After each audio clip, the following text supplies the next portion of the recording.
Good morning. Welcome, everybody. I wanted to call this meeting of the Strategic Planning Technology. We'll start over. Good morning. Wanted to call this meeting of the Strategic Planning, Technology, and Transportation Committee to order. I need an approval of the agenda, please. Motion to approve the agenda. Second. All those in favor? Aye. Aye. All right, agenda is approved. First, just need to find the agenda.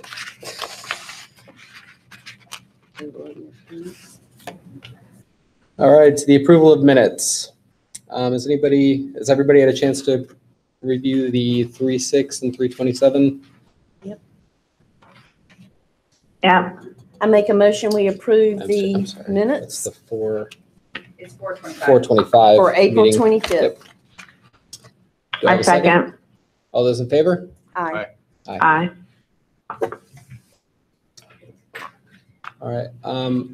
I did not see a strategic plan update come through, so. There's not a PowerPoint for you all, and as soon as I get that from the initiative holder, but I did want to give you just a little bit of an update on the process. We are excited that, as you know, we did it in 3 phases, the initiatives. There's phase 1, phase 2, and phase 3. Not year 1, year 2, and year 3, because it's a 5-year plan. And cabinet staff has met about 2 weeks ago, and we've determined that there's some initiatives that are going to start to fold off, and we're going to start adding in some new initiatives. So that's kind of exciting that we're continuing to see this process grow. The initiative that'll be before you is at the August board meeting, and I'll make sure you get the PowerPoint. I'm still waiting on it. It's out of the HR division. That's actually one that's going to be rolling off. So that's kind of exciting that it's it was developing a recruiting plan. And so they've been very successful in their recruiting initiatives this year. So Dr. Bull will present that at the August meeting to you all, and I'll get that, as I said, that PowerPoint out to you ahead of time, so if you have any questions before the meeting. But it's exciting that we're seeing this plan really roll out and really continue to keep moving. So Great. That's the update. All right, thank you. Any questions? No. All right, moving on to transportation updates. Mr. Watson and Ms. Benton are here, along with Mr. Strickland.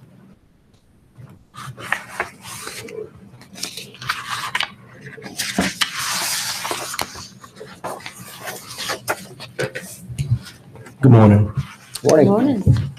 So first, if we could start with the inspection, annual inspection report by DPI. So as you probably know by now, this year's report reflect a score of 30.17, not the desired score of our mechanics, because they're always striving, for 0 defects. But to put this score into perspective, we were inspected by the Western consultant. And I'm sorry, let me back up. I'm sorry. So DPI performs an annual inspection of 10% of our entire fleet, roughly around 30 buses. Last year, the Central Region inspector that we were accustomed to retired in October of 2017. Historically, the Central Region inspection average has been around 34 to 36. That has been the average. Last year, we were roughly around 12 to 14 points below the Central Region average. So keep in mind that the lower the score, the less defects that were discovered. So this year's report reflects a score of 30.17, not the desired score of our mechanics, because they're always striving to get 0 defects. It's kind of like a competition for them to be able to, not have any defects when the inspector walks away. But to put this score into perspective, we were inspected by the Western consultant only because the newly hired Central consultant was behind when he came on board in January with DPI. And so to put that in perspective also, the Western consultant, he is or was the 3-time state inspection winner. He was also the national champion, the national inspection champion for 2 years in a row. And he also placed 2nd and 3rd at the national level as well. His regional regional average, which is the western average, is around 46 to 48. And so by us receiving a 30.17 is really a very good score. Union County was 16 to 18 points below the Western region average, which placed us number 8 out of his top 10 counties. So we were listed at number 8 out of all his counties. We were the 8th best out of all of his counties that he inspected this year. To talk about the parts, we were off on inventory slightly. We do have new processes in place, and we do have new staff members in place. And so I think that kind of sums up the report that you guys received for this segment. So I do have a couple questions on Yes, it. So from the buses that were inspected, there was roughly 18 or so % that were taken out of service. So how are we, I mean, have we gone over with a fine tooth comb the remaining fleet? Because that, I mean, 18% taken out of service is a pretty high number. Right. And every defect that he found, we actually repaired it on the spot. I think one item was a turbo that had a leak. That was an exhaust leak around the turbo. The bus was actually inspected 20 days prior to, so that could have happened after the mechanic did his inspection. Also, if I remember the report correctly, we had a bus part for fire extinguisher, and that was only because the plastic seal was not inside the pin, or keeping the pin inside the fire extinguisher, so that was parked. So it really wasn't a mechanical defect, but it was a safety concern. The steering column boot. The steering column boot. Of the boot, buses. on those, the sleeve had actually pushed down off the steering column boot, which in essence, dries out the steering column because you have oil in there. And so it was a safety concern, but all of our buses have been inspected to make sure that those things have been corrected. Okay. And I think we had another component that, I think it was the emergency equipment box. That to me was a manufacturer defect, meaning there's a wire that goes from the harness to the box and it's short. And so when the drivers or mechanics lift the lid, then sometimes the wire tends to break away. And so we have made efforts to repair those also, because it's not required. And so the inspector let us know that we can take the actual wire component off, and we don't have to have that inspected next year. Okay. All right, so in our inspection of the remainder of our fleet, were any of these things also noted? Like, is it a common problem for the steering column boot, and were those all repaired, or how does the rest of the fleet look? We discovered about 5 more boots that needed to be repaired. And on the fire extinguisher, we didn't have any other fire extinguishers that were missing the seal for the fire extinguisher. As far as the turbo leaks, we haven't identified any more turbo leaks.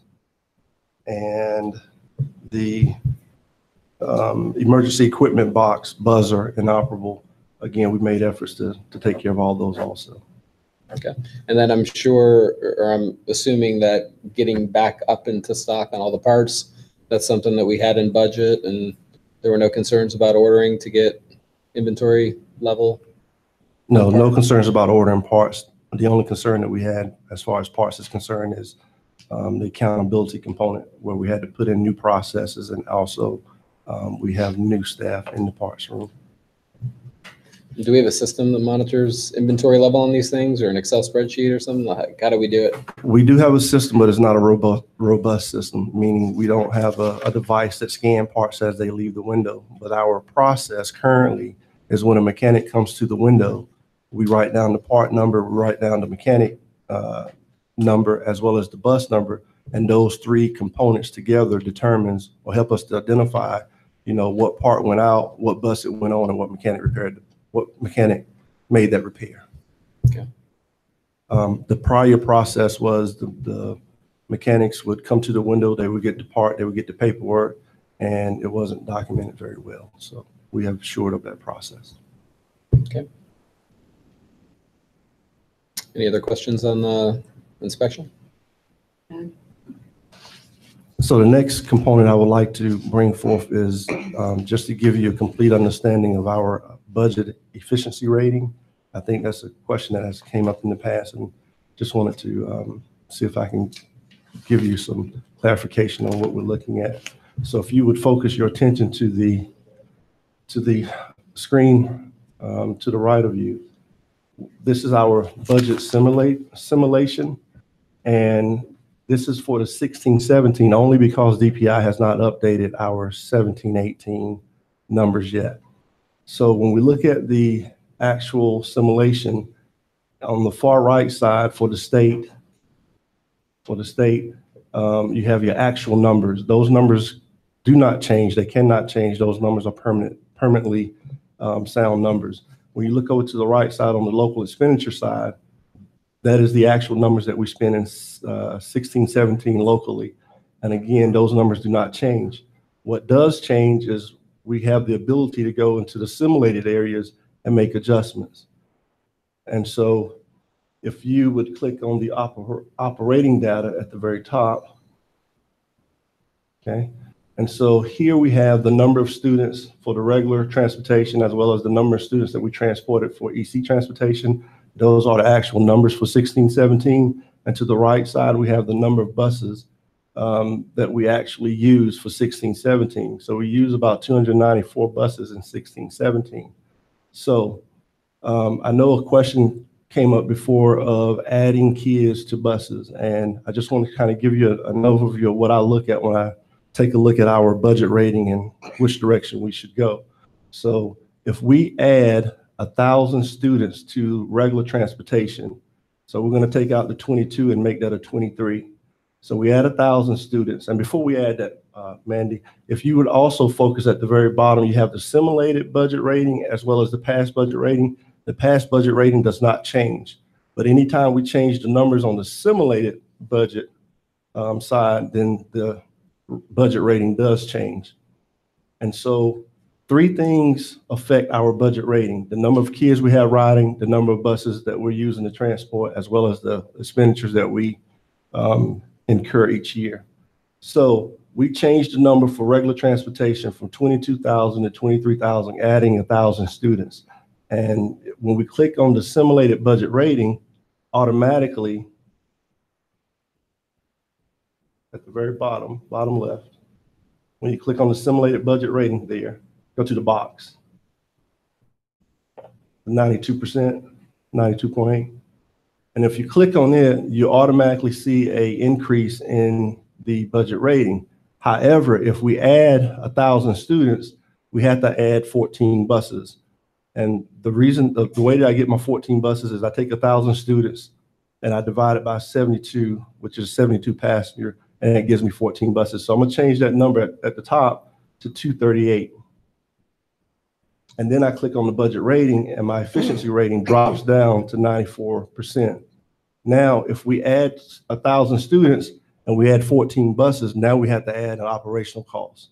So if we go back to the expenditure data, 14 buses at $50,000 of operational cost is about $700,000. So Mandy, if you would put right there where it says contract, just add a 7 and 0, and that puts me at $700,000 increase. And then when we click on the budget rating, it goes below where the current budget rating is for that particular year. So when we add students, we have to add buses and we have to add additional costs. Now, if I go back to the operating data and I want to adjust my bus numbers because we actually ended the school year with 286 buses. So if I make that number 216, that gives me a total of 286. Now, if I go down and click on the simulated budget rating, my efficiency rating automatically jumps up. That's if no kids are added, all the numbers stay the same, the budget rating increases. However, the disclaimer that I would put out there, we can't expect this to be the budget rating for this year, even though we park 8 buses, because when we give drivers an increase locally, it increases expenditures. And so that also affects the budget rating. So just wanted to try to give you a broad overview of where we are. And man, if you would go back and change that 1,000 students back to 22, and then click on the efficiency rating, and then go back to the, and then if you eliminate the 7-0. yes, ma'am, the 7-0. Yeah. All right. And that kind of gives you a broad overview. And this can be found on the NC Bus Safety website. You can actually download the simulator and play with the numbers. But again, the 17, 18 numbers haven't been loaded yet.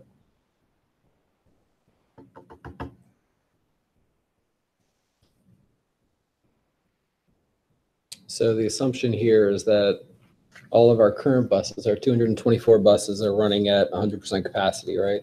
So adding those students, adding those 1,000 students, you do have to add the additional 14 buses in order to account for that. Some of that is not consumed within the current routes. So we currently don't Right. roll at 100%. I mean, none of our buses are, I shouldn't say none of them, but we don't have all of our buses rolling at 72 passengers on each bus. What is our average?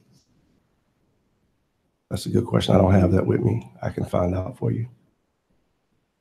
Okay. So I understand your math and your logic and how you came up with those numbers. I would just challenge, if we're at 70% ridership on those buses, those current buses routes that we're running, do we really need to add 14 more buses, 14 more drivers, all the operational expenses, or is a lot of that consumed within our current route schedule? And what does that do to the number then if you add the 1,000 students, but you have half the operational expenses added to it? Instead of 14. Right. Yeah. I guess Or even 7 or whatever. I guess I would ask, just be mindful that when we park 8 buses, that means that we had capacity to shift those kids to buses and make those buses more complete or more full. But every time we do that, we add increased time on our routes. Mm-hmm. I mean, the goal is to move kids to school, right? So, I mean, that's why we have student transportation, is to transport those students. So it just seems like we're constantly moving in the direction of, I mean, I get that efficiency is key, but parking buses isn't, to me, always the answer. It's how do we get more kids to ride? That's right? a good question, and we have a suggestion for you in the next slide. Okay. Yes, sir. So the next slide, and Mandy, I'll talk briefly about a few of these slides, but the next slide will be a suggestion/recommendation that we would like to propose in order to decrease mileage as well as decreasing ride times. I think that would help us to be a little more efficient and also decrease the ride times.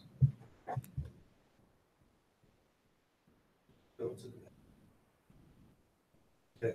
So in many districts, to improve transportation efficiencies, many districts have came up with community stops. And so currently, we may go in a neighborhood and we may make it approximately 20 stops. But if we come up with community stops, which would reduce the number of stops made in the neighborhood, also reduce the number of miles, and it'll also reduce the time that we are in the neighborhoods. And so if you would go to the next slide, as well as staggered bell schedules. And I think that in Union County as a whole, we have done a wonderful job of staggering our bell schedules to meet the needs of being more efficient. And this is just an example of what we currently have. And if you're looking at this, the green is the actual run. And then you have some, I don't know if you can see it, but there's some triangles, and they're the actual stop locations. And so this is what we currently have. And then the red is the side streets, if I'm not mistaken. And so this is what we currently have in one neighborhood. And we go 12 miles one way, 24 miles per day, 24 miles times the 331, which is that's the DPI mileage rate that we get every year, equals about 79.44 times 180 days, gives us about $14,000 that we spend. And so if we condense or combine some of the stops, you can see that you have a little bit more of a cleaner route or a cleaner run, where you're making less stops, less time, then it would be less miles. And this would be 10 miles one way, 20 miles per day, as well as the 20 miles times the 331 times the 180 days gives us a savings of approximately about $3,000. This is another neighborhood where we're actually making numerous stops in this neighborhood, and we're going 13 miles a day, and then so on and so forth with the numbers. And then if you do the after, if we actually reduce the number of stops that we're making, you can see on the right-hand side that it's much cleaner. Then we have another scenario for scenario 3. This is a huge neighborhood where we're going in and we're making, and I didn't really count the number of stops that we're making, but we are making quite a few stops in the neighborhood. Then if you go with the after scenario, you can tell a huge difference in going in the neighborhood and making less stops, and less stops, less miles. And then the overall savings, that's just for those 3 scenarios that we randomly pick, and those are from elementary runs, you're looking at a mileage savings of about $9,000, and you're looking at a minutes savings of about 21 minutes. 21 minutes may not sound like a lot, but it does account for a lot when kids have to get on the bus 5 or 10 minutes earlier. So those are just some of the recommendations that we have. And Ms. Denton is going to talk about the staggered schedule as well as where we are compared to the state. So quick question on the minutes. I mean, is that you said 21 minutes, but then you said, 5 minutes later per stop. Is that what you would consider, or do you think we actually could move the route to 21 minutes later from a pickup perspective? It wouldn't be 21 minutes later for each run. It would actually cut off the time, maybe 5 minutes, maybe 10 minutes, in some cases more than that. I can use my neighborhood as an example. In my neighborhood, my kids get on at the corner because we build most of our stops at the corner because corners doesn't change, but kids move from time to time. Mm-hmm. And so in my neighborhood, we have a stop at my corner, which is very close. I'm 3 houses off the corner, and so which is very close to my house. But then we also have a stop, a block, probably a block and a half away from my stop currently. And so reducing those stops, again, it saves driver time, load time, and the number of miles that you have to travel to pick those kids up, just because they have to walk a little bit further to get to the stop. Do some of our neighborhoods already have community stops? Because I'm thinking of my neighborhood, and several years ago when there was a gas shortage and gas rates were going through the roof, I know, and I don't remember what year that was, but all the cul-de-sacs in my neighborhood were eliminated. That buses were no longer going in the cul-de-sacs. And so just thinking of my particular bus stop, I can't even see the bus stop from my home. It's so far away. So when you're thinking about community stops, would that be different for elementary routes as opposed to middle, safety for like 5- and 6-year-old students having to get to a community stop versus a middle school or high school student having to walk so far away from their home? And again, I'm saying that because I can't even see my bus stop. It's so far away. So do you take that into consideration? So one, do we already have community stops for some neighborhoods? Because I think we do. And when you take this into consideration, does it depend on elementary, middle, and high? So I answer your second question first. Yes, it does depend on elementary, middle, and high. Elementary usually is a 0.2 of a mile walk, and then middle and high is usually a 0.4 of a mile walk. And that's a transportation guideline, but it's not an actual policy. And I think years ago, from my understanding, Union County tried to implement community stops, but I think there was, some negative feedback from parents, and so we tend to shift stops because of parent, complaints. And so when we tend to shift stops, then we tend to go back to the old way of doing things. What I do like about community stops is that it would make parents feel at ease as well as staff, because now you have the same stops in that community every single year.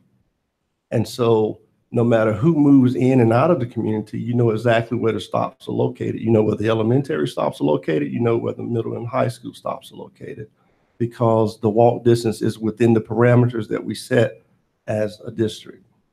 You also have more people at the stop. So from a safety standpoint, you don't have one child at the stop, you know, with other cars I know, driving but it's by. the path to get to the No, I stop. get it. So, I mean, I'm thinking about the fact that, and I only know what I know.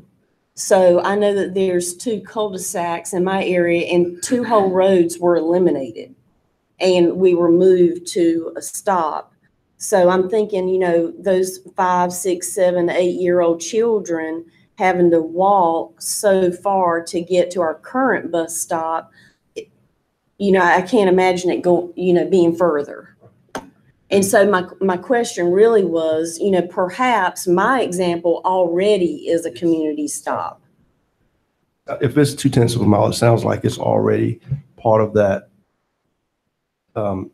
community stop model that we would like to go to. So I guess my real answer was, do we already have? It sounds like we already have some in place, but maybe there are some newer neighborhoods in the county that maybe have too many stops.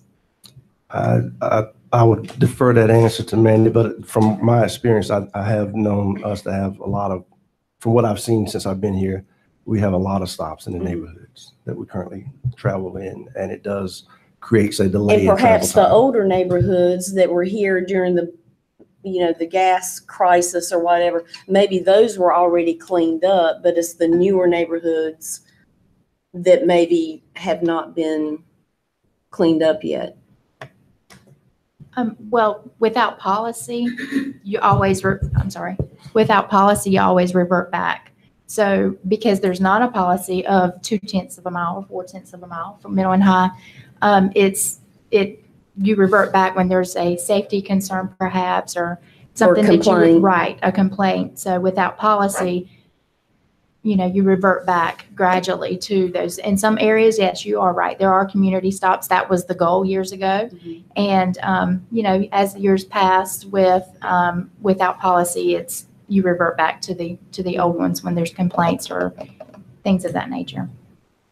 I mean, because, you know, I honestly haven't been through the whole neighborhood, you know, to see, but I'm almost positive all the cul-de-sacs in my area were eliminated. And now everyone has to go to a pickup point. And that sounds like a community stop. That sounds kind of like the model that we're looking at. Trying to get to for everyone. Every neighborhood is not like that. Right. And just to piggyback on what Ms. Benton just said, if we don't have policy, then it's hard to stand on because we can't refer parents back to that policy. So the state has a guideline, which you gave us the 0.2 and the 0.4. So they have a recommendation. It's just a matter of our board deciding if that's something we want to take up or not. Correct. And that guideline is kind of like a transportation guideline internally that we go 0.2 and 0.4. You know, the previous county that I worked in, we did a 0.2, 0.3, and 0.5 of a mile. And so we just have to decide what are we able to what distance we want our kids to walk, and are we able to hold strong on developing community stops. Okay. But it does really, really help, and it does really work if we could develop community stops. And I got 2 questions. Do we have a cul-de-sac policy at all? I mean, I know buses and cul-de-sacs don't really go together too well, but I think that's where we get a lot of our back in accidents is in cul-de-sacs. Yeah, mailboxes tend to get hit a lot in cul-de-sacs.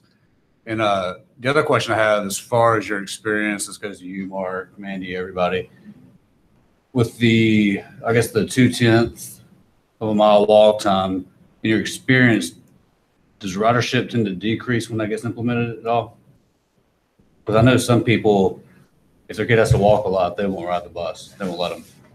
Well, I think it's kind of yay and nay, because if parents know ahead of time that this is a requirement of the district, then they make their decisions.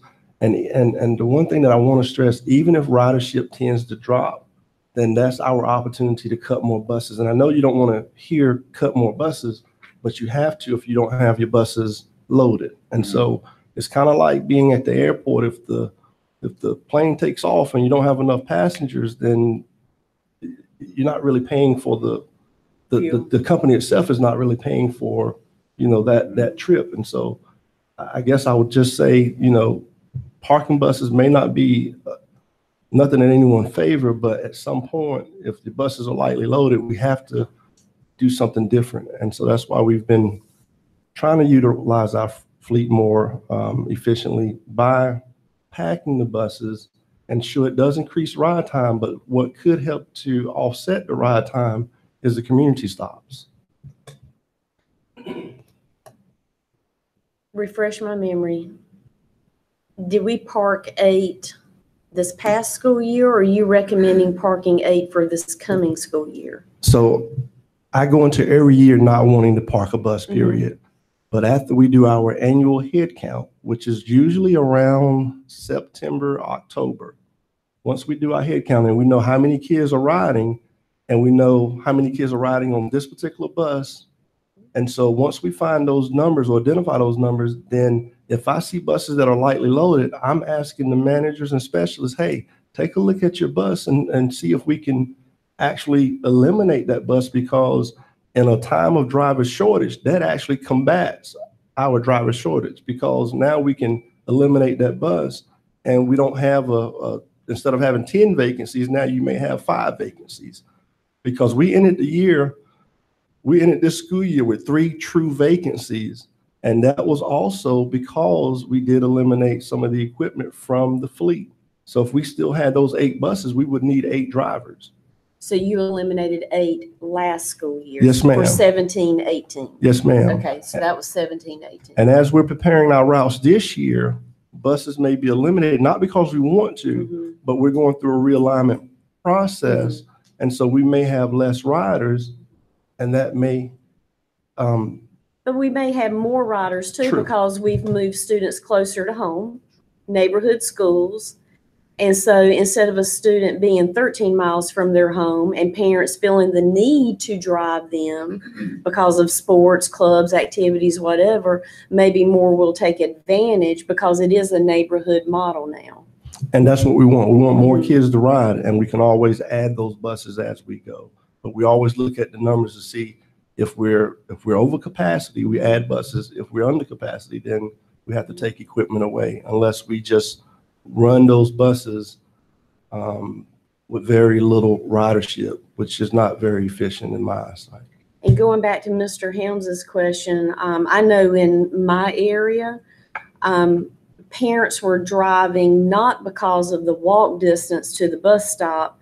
Parents were driving because of the early pickup time. I think when my kids were going to Fairview Elementary, I believe our bus pickup time was at like 6:10 in the morning. And to get a kindergarten or, a 6 or 7, 8-year-old child in the dark to a bus stop that I can't even see from my home, so far away, parents like me and in my area started driving because they could get an extra hour of sleep and not be at the bus stop. So it wasn't really where the bus stop location was or how far they had to walk. It was just, the bus stop was too early. So it was the time, not the distance. How far have we gotten in the scheduling for this year for the pickup times? Do we already have models in place for what those routes are going to look like? And how does that compare to last year's pickup times? Well, our goal definitely is to not pick up students prior to 6 o'clock in the morning. We are in the optimization period where realignment, stops have to be realigned, runs have to be realigned. So then we look at an optimization part of the model or the system to repair those bus routes. So, yes, we are going to have some 6 o'clock pickup times for elementary. They're our first tier schools. But that's not uncommon throughout the state. And with eliminating buses, it will be earlier pickup times. But, with the ride times, that's the goal, is to reduce the ride time for students. Mhm. And we have a couple of slides to back that. The staggered bell system is another way to that schools, school districts across the state are able to efficiently maximize their fleet. In a situation where you have a non-staggered system, the elementary, that would be your elementary, middle, and high, all schools start at the same time. Of course, the elementary school would be, in this example, 8 to 3 o'clock, with 72 students that would be transported. It would take one bus to do so. The middle school, of course, would be the same bell time, bell schedule, and approximately 60 students on the bus. That would be another vehicle that's necessary for the fleet. And the high school at the same time would be 48 students. A third vehicle would be necessary. So all three schools begin and end at the same time. It would require 3 buses to transport 180 students. In a system where you have a staggered bell system, it allows you to maximize the fleet by staggering the bells and in essence require less equipment to transport the same number of students. So in this model, you would have elementary, which is our current model, elementary from 7:30 to 2 o'clock, transporting 72 students and would require 1 bus. The high school is 8 o'clock to 2:55 and transporting 48 students. That same bus transports to the elementary, drops, turns around, picks up high school students and drop. The same bus then transports middle school students from 8:45 to 3:45 is their bell, approximately 60 students. So in a staggered bell system, there's 3 different schools or 3 different bells that require 1 bus to transport and transporting the same number of students at 180 students for a staggered bell system. And I'd like to interject one thing also. When you look at a 7:30 a.m. start, our target arrival time is 7 o'clock, no later than 7:15. So kids are getting on the buses earlier, but we target that time only because we want to get them to school so they can get through the breakfast line and make it to class on time. And so if we target every arrival time at 7:30, then we could push back the pickup time, but that's not what we do in transportation. We try to get them there early so they can get breakfast and get to class on time. And in many of our schools, as you know, that breakfast is important, and most of the school eats breakfast. So to get them through that breakfast line, it takes 30 minutes. And then the other item that I failed to mention, if we arrive at 7 o'clock, it also gives us an opportunity to get to the high school on time, which takes in at 8 o'clock. But again, we want the kids there at 7:45, no later than 7:45, but the target time is 7:30. Do some of our elementaries start at like 7:20? Is the bell schedule at 7:20, 7:25, I thought? No, all of our elementaries, with the exception of 2, Sardis and Stallings, they're on the second tier, so their bell time is 8:15. But the rest of our elementary schools start at 7:30. Okay. We do have our pre-K school that starts at approximately 7:15. Okay. For some reason, I thought there were some that started at 7:20, but okay. Quick question, Ms. Morris, do we have a time constraint at all? Is there a meeting following this?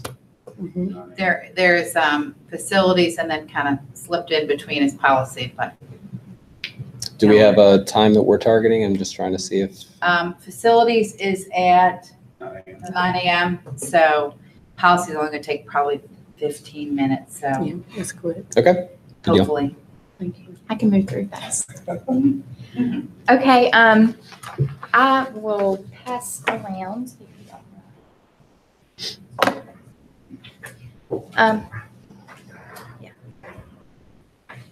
Yeah.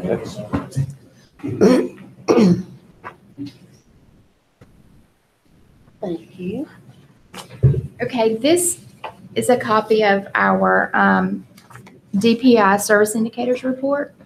And this is used for, I guess, a comparison for policymakers in each LEA as a guide to produce policies when comparing different counties throughout the state. The information submitted on the TD Tims report includes data that is used in the transportation funding formula, as well as comparisons to the rest of the state. DPI uses this TIMS data to prepare the annual service indicators report, which you have in front of you. This report is the most comprehensive report of public transportation services in the nation and can be found on the NC Bus Safety website. The report highlights the following: average student ride time, average of the longest 5% of student ride times, average distance to school for students, student to stop distance, earliest AM pickup and latest PM drop off, range of school start times, and average number of runs per route. There's a lot of detailed information in this packet. I'm just going to highlight just a few as it relates to this issue. The average student ride time in the mornings. As you can tell, this is the Union County is in the 16 to 30-minute range of the average ride times in the morning for students. So the actual ride time for Union County's average ride time is 21 minutes in the morning. The state average is 23. The average of the longest 5% student ride times. So that's the students who ride the longest in our county. 5% of those students, the average is 63 minutes. The state average is 72. The average to student to stop distance, that would be how far is the student walking to the stop that's assigned for them. Union County average is 208 feet. The state average is 435 feet. Again, why policy would, of that 0.2 of a mile, 0.4 of a mile walk distance would help improve that walk distance. And that goes back to that the community stop model, right, and having some parameters in place. Because again, we have guidelines in transportation, but it's not an actual district policy. So, route planning. I think there was questions regarding route planning. Edulog routing software is used for the purpose of school bus routing and scheduling. The software uses student data gathered by PowerSchool, which is the student database system at each school, to receive transportation requests for eligible students. The following process was used this year for route planning. Stops that were affected by realignment were moved from the old school to the new school. In essence, you think, students are realigned, stops have to be realigned. Mm-hmm. Runs are that are affected by realignment. They also have to be realigned. So you realign them from the old school to the new school and create, sometimes runs are actually split in that, where some students are realigned, some students are not. So then you have to tweak those runs that were remaining, sometimes eliminating a run from that school. The daily student extracts were completed by from PowerSchool to receive transportation requests for eligible students. So those students that have requested transportation at their school, it comes through PowerSchool to us, and that's how we know. And who do we put on a bus? If they request transportation from their school, we receive that information. Then the runs are optimized. This is the period we are in now. Runs are optimized to construct routes or pairings of runs. So each run in that staggered bell system, the elementary, high school, and middle school, there's runs for each school, and then optimizations takes care of the pairing of those runs, where one bus ends, where it begins for the next run, and so forth, so on, and then reverse in the afternoon. Sometimes to make efficient routes, you may not run the same morning runs as you do the afternoon, because you may have to transport students further out, so that puts you at a different second tier, third tier level in the afternoon.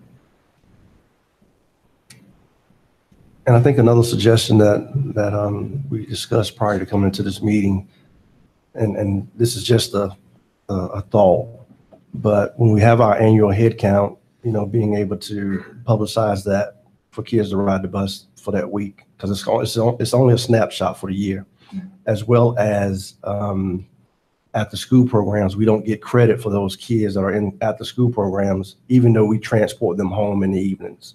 So they're not actually in our head count when we have after school, only because they're not on the bus when we take them home for the initial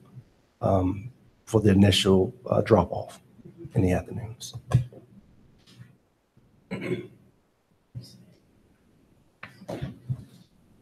I just want to quickly add a couple of things to everything that's been presented. So the 0.2 of a mile issue, I know when I came here, I couldn't believe we were in some cases, literally providing door-to-door service, it seemed like.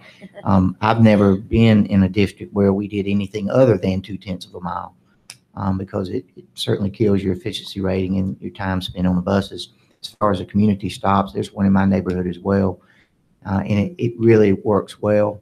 There are probably a dozen plus kids that get on at one stop each and every morning.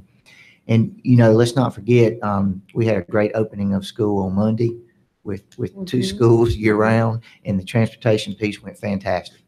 Now, when we open regular school in a few weeks, we will certainly have some challenges. But I want to say that one of the things we're looking at and really trying to improve upon is what we get into and out of Power School. As Mandy touched on, it is so important for the folks at the school to code these students that are riding the buses. It doesn't happen instantaneously. You can't come in on Monday and ask for transportation and get on a bus on Tuesday. Routes have to be redone. Buses may have to be shifted around.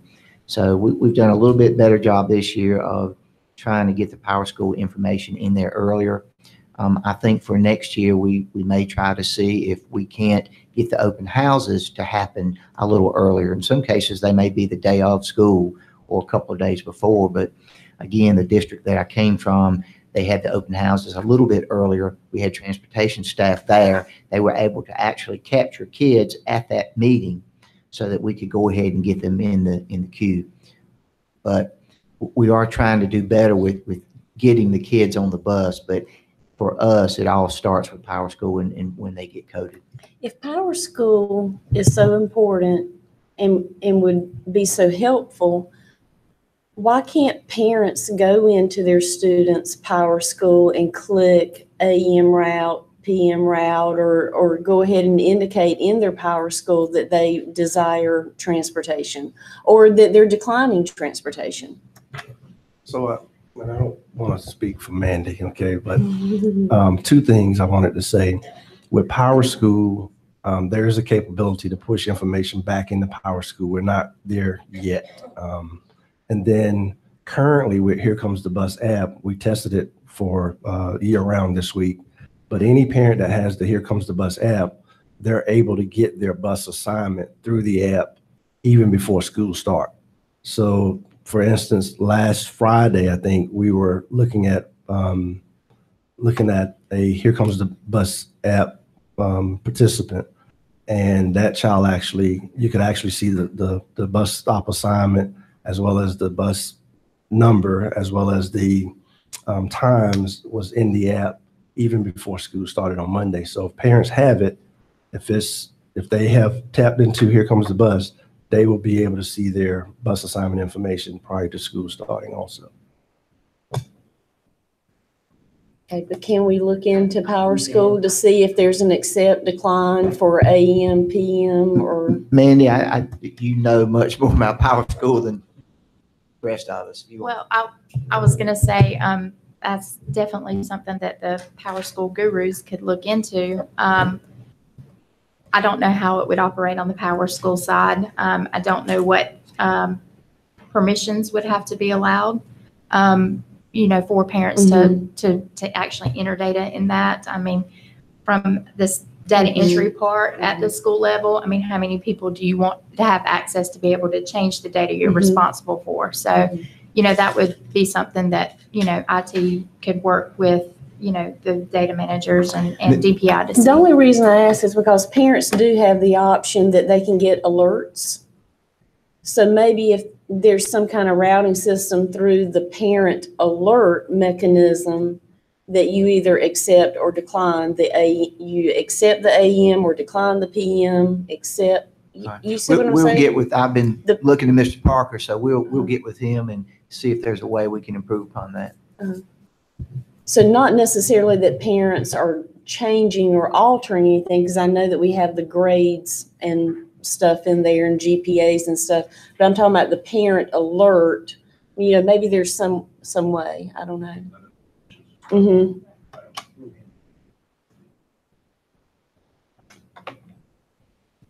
Good information. Thank you very much.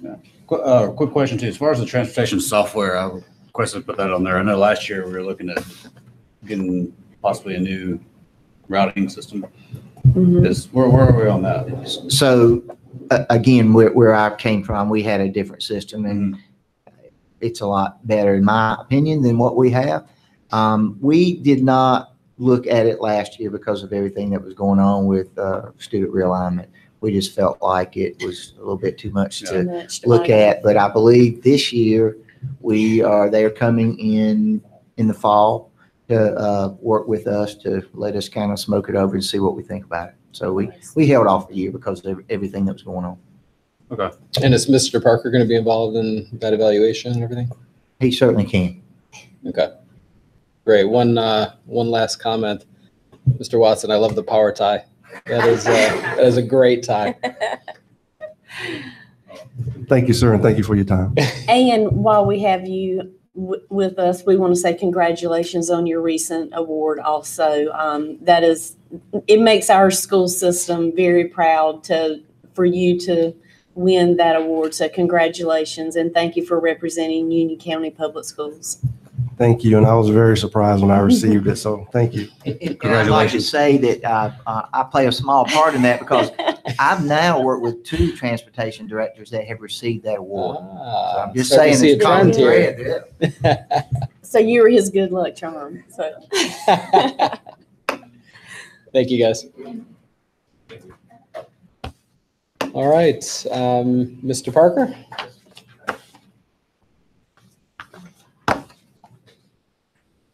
All right, Jay, mark all your time. You got it. Yeah. Hi, thank you for having me today. Just as a comment on the Power School feed to the transportation, there is a module already built that Power School offers.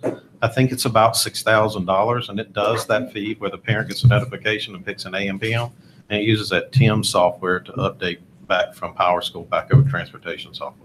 So just to give you that, we can explore it. 6,000 per year or Yes, one-time fee? It's a one-time fee of One time. 6,000, but then there's a maintenance fee of, I think, 2,000, 2,500, something in there per year. Because as Power School updates versions, they have to rewrite their code to keep up with the versions. I think that would be something good for the board to look at then. We can explore it and offer the opportunity and see if that'll work. Thank you. If you could also look into what other capability that gives us. So basically it's opening up a portal for the parents to communicate 2 ways, right? Yes, it does. It allows the parents to pick an AM/PM, and it feeds back into Power School based on their enrollments. And then when transportation pulls that feed for their routing, it shows the indicators. Is that it that module provides, or is there other 2-way communication then that? There's a It's 2-way enabled communication. Parents will see what's available in Power School, what's been keyed for them as an AM/PM, and then parents get the option to select it or not select it. And then at some point you can turn that off. So just say after the first month of school, you go into a locked mode, and now, the parent would contact the school or transportation if they have something they want to do. Okay, but this module you're talking about is just for that purpose? It is just for that purpose. Okay. I think it would be great because, family situations change from, the beginning of school, and we wouldn't necessarily be waiting till open house to get data when bus drivers have probably already been practicing their routes for a month by the time we get to open house. And let's say, someone's job situation changes between August or winter break or some period throughout the school system, maybe parents can no longer take that student to school and they need to go into the system and request an AM or a PM route. So I think that would be very helpful for parents because family dynamics change throughout the year. And there's got to be a bunch of hard costs that we can save on our current model with the surveys and telling all that data and then inputting it. And I mean, if we just have a feed, Automate the whole process back to transportation. So I just want to make sure that everybody's aware it's not just, The cost of the software. Right, exactly. There's a lot of savings on the other side too. Yes. And I'm not sure, and Jay, you can correct me on, that it actually provides information like my experience that it allows you to say, I accept and decline transportation. It doesn't give me bus routes, it doesn't give me times. It's just merely an acceptance. Exactly. I don't want to make sure the parents don't think that we're going to be getting information via. Right. Yeah, the only feed that would come from that side is the bus number that would be coming in the time frame that it's coming. That's a hard code coming back in. Okay. Okay, for the technology committee, the first item I'd like to review is our surplus purchase of our Chromebooks. So as you know, we have used the X131 Lenovo devices for the last 5 years for students. We estimated at the end of the year that we'd have about 18,000 devices left for surplus after we collected all of the devices. And we ended up with an actual count of 16,503 after school ended. We're still finding some units here and there in the front office or in the, in some labs in a cabinet. So we're still discovering a few more. But as of this count, when we did the proposal, we had 18,000 was our estimate. When it was 16,000, we will keep 150 for each elementary school, which totals 4,500 devices out in our district to be used in grades K through 2 as a supplemental device. And we'll also keep another 1,500 as for testing or for replacements of the broken ones over the year, because we're not going to order parts anymore for these X131s. We will resupply from our inventory if we need to. But we collected them up, divided them into grades A, which is almost a perfect device that has very little markings or scuffs, operates normally, no cracked screens. B grade, which loses a few keys, maybe has a crack on a corner, a minor scratch on the screen, but nothing too significant. And then what we call an F or C grade, which is the ones that need a whole keyboard or a touchpad or a screen. So you can see we broke those out into each one of the totals, and we sent out bids to 4 different companies for to see who wanted to purchase these and what would be our reimbursement for that.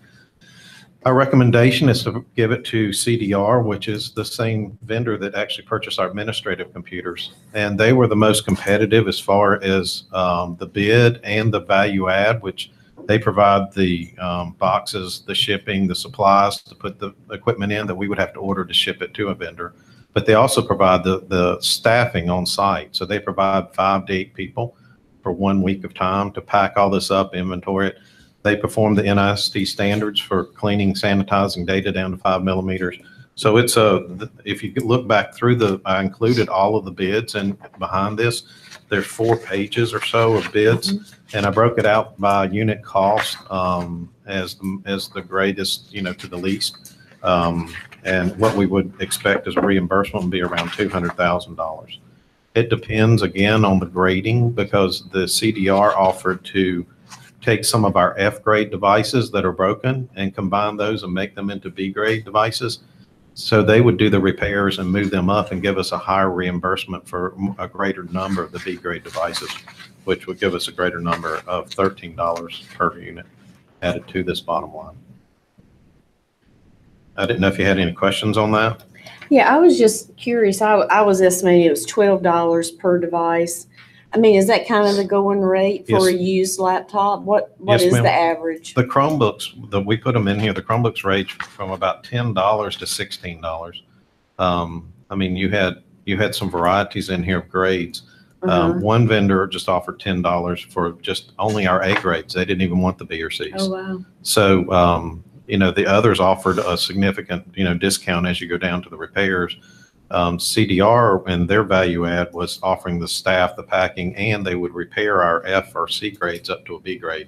So they would give us a significant number change. They would take like 4 units and make 1 unit. So it would give us a greater reimbursement cost. So they've offered to do that at no cost either.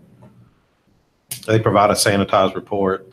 They clean it. They give us they follow the Chamber of Commerce NIST standards, and they give us a sanitized report, and they make sure that there's no data being, transmitted out from these devices. So we're keeping approximately 6,000 devices. Yes, ma'am. 1,500 as a reserve for testing and for repairs or swap outs in elementary schools, and then we'll put 150 in every K through 2 classroom to supplement the devices, electronic access to devices in those classrooms.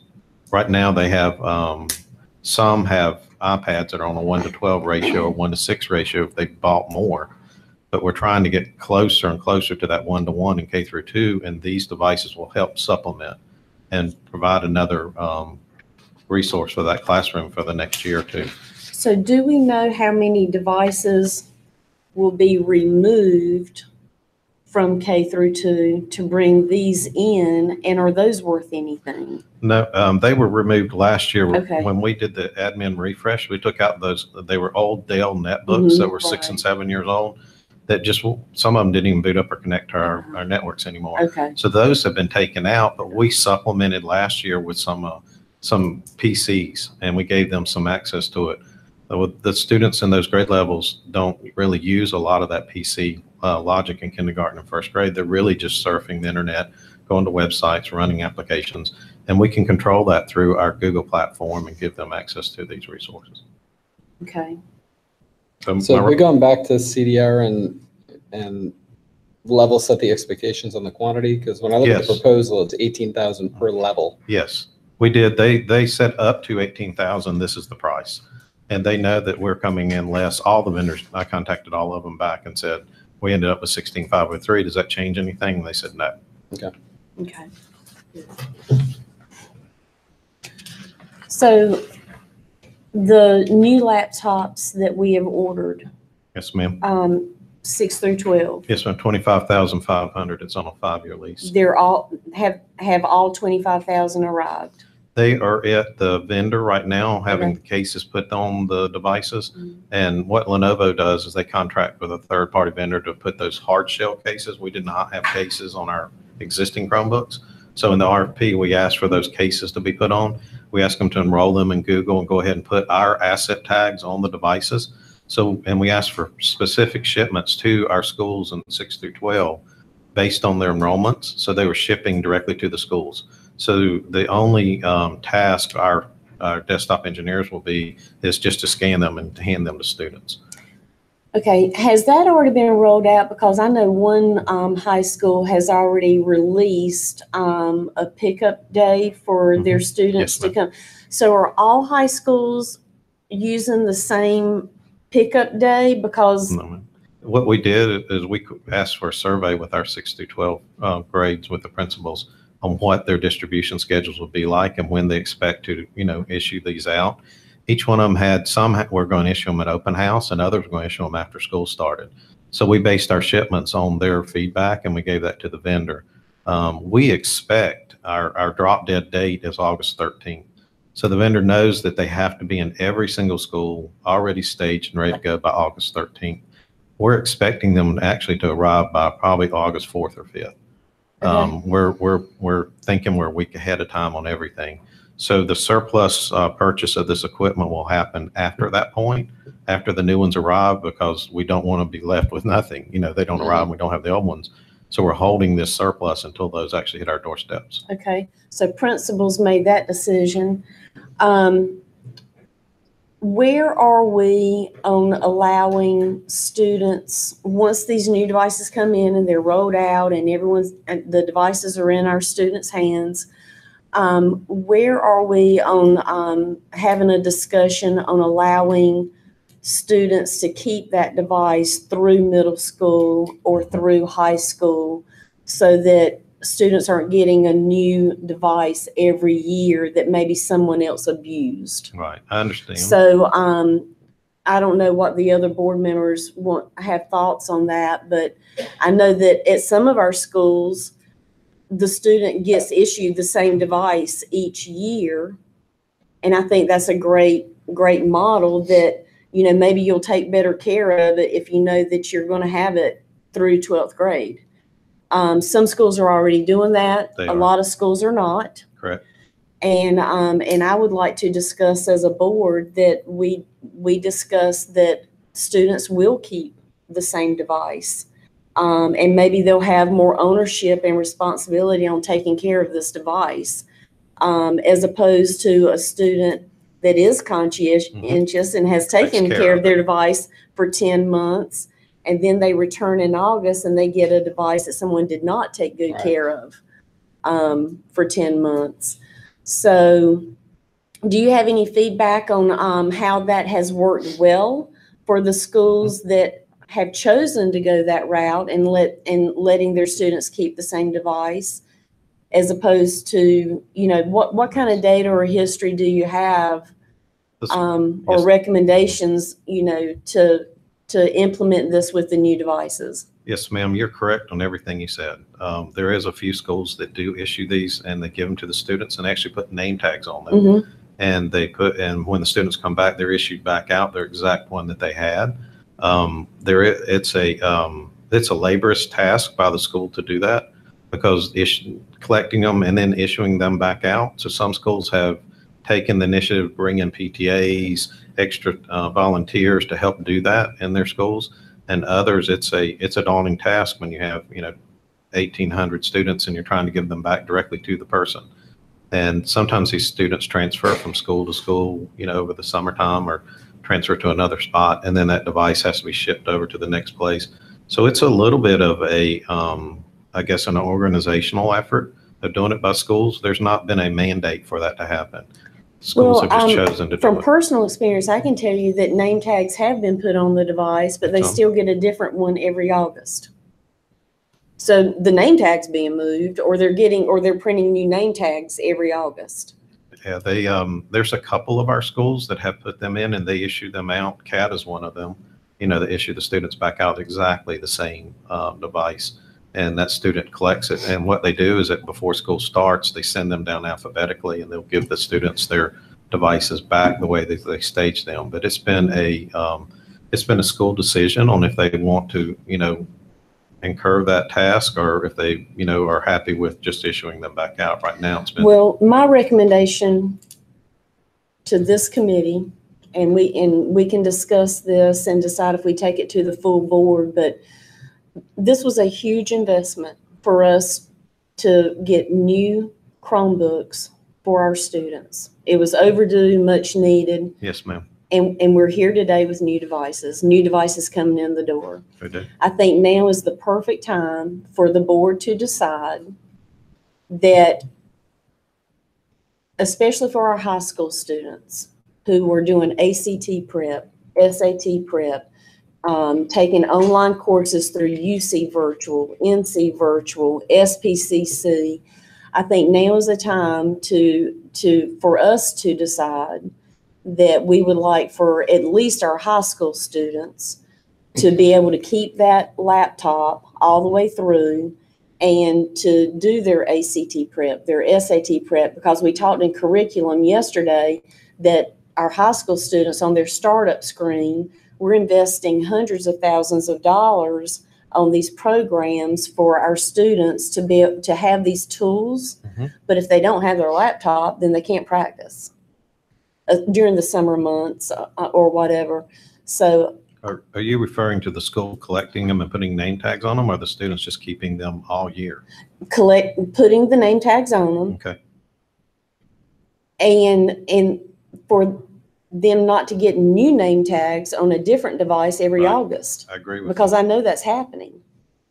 I know students the name tag is either being reprinted and put on a different device, Mm-hmm. or, something is going on.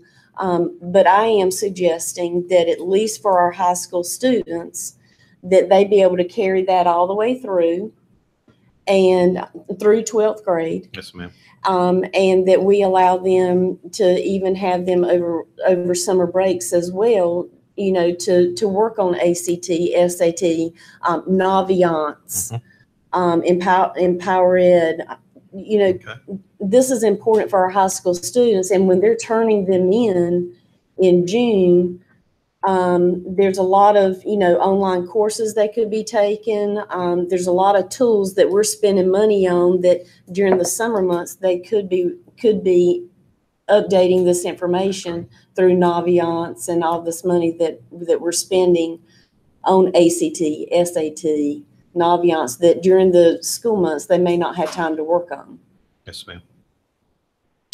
So this is Leslie. I'm in favor of being assigned the same one every year. I have to think about whether I want them to keep it over the summer, because that's like 2, 4, 6, that's like an extra year of use. I don't know, but I definitely think that they should be issued the same one year to year. And I got to think a little bit more on letting them keep it over the summer. Just keep in mind, we are offering UC Virtual and online true. courses, and they need a device.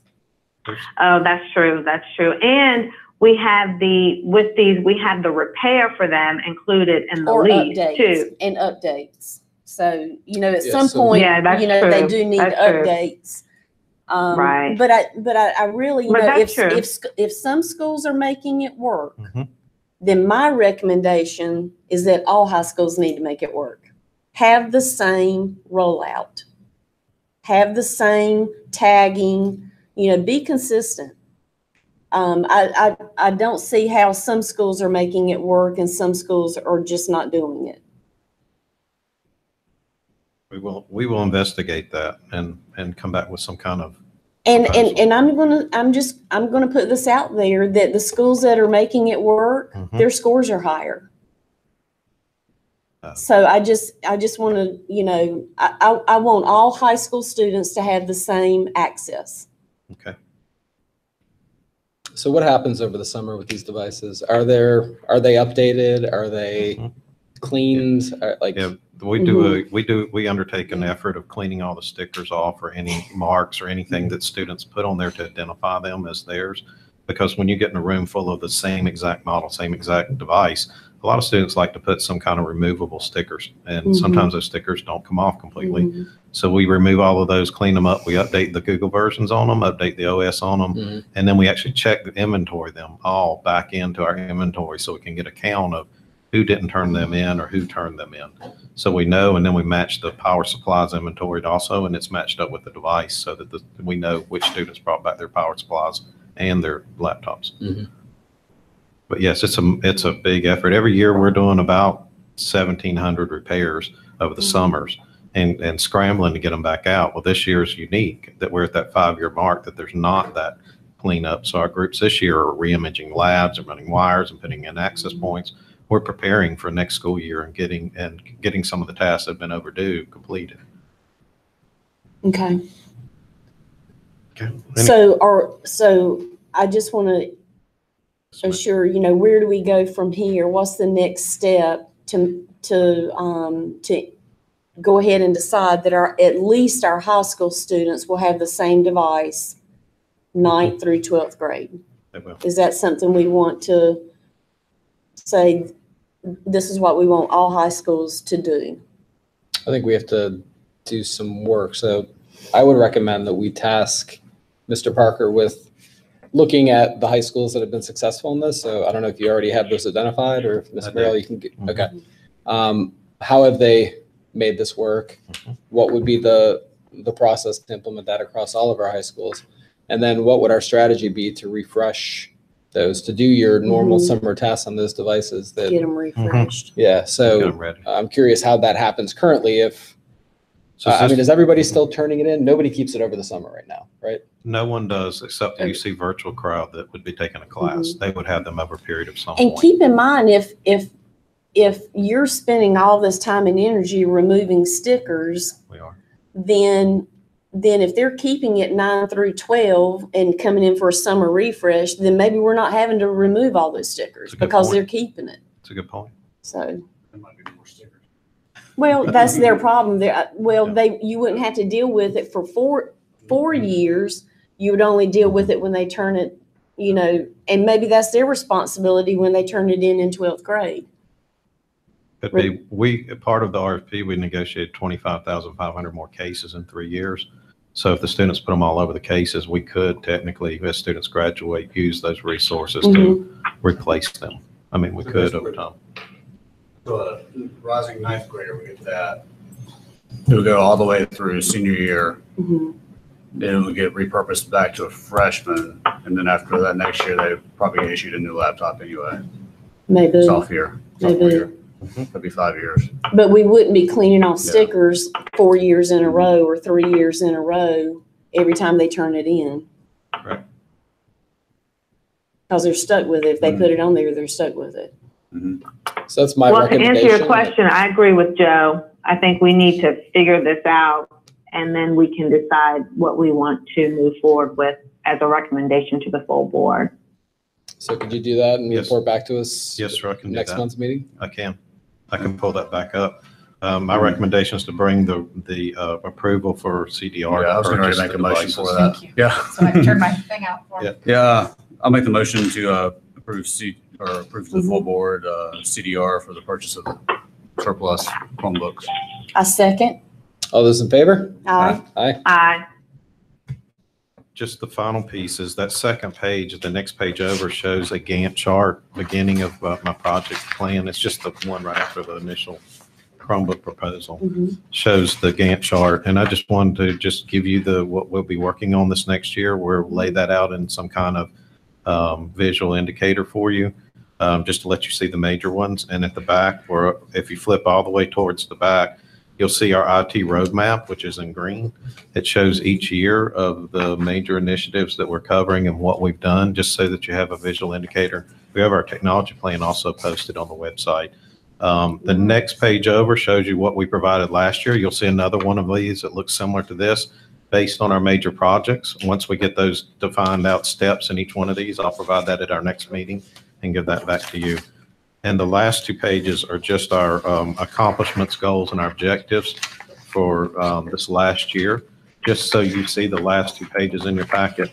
One has all of the items that we accomplished, and the very last page has a highlighted sheet that talks about our objectives and goals. So those two items, just so you're aware of what was accomplished this last year and where we put our resources and use our funding. And you said this is on the website? No, ma'am, our complete technology plan, it's about 60 pages, is on the website. This is a high-level indicator, visual flow of what we intend to target over the next few years and where we're headed to. Thank you. No problem. Good So stuff. this task 14 and 15 had finish date in line with the start date. Is that a typo, or was that just something that was already implemented? Yeah, no, this is something that will start. We've already started some of these, like the Chromebook purchase, for instance, or the Chromebook implementations. We've already started. Task 14 and 15 have the same start date and end date. Is that a typo? Should it be 19, or that's It's just, implementation is yeah, complete? yeah, no, we haven't completed it yet. We haven't not gone through the whole Gantt chart and putting out the task yet.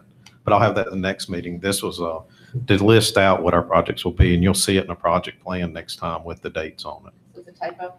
Just a typo. Okay. Okay. Yes, sir. All right. Okay. Very good. Any Appreciate the update. Thank you. Thank you. Thanks, Jeff.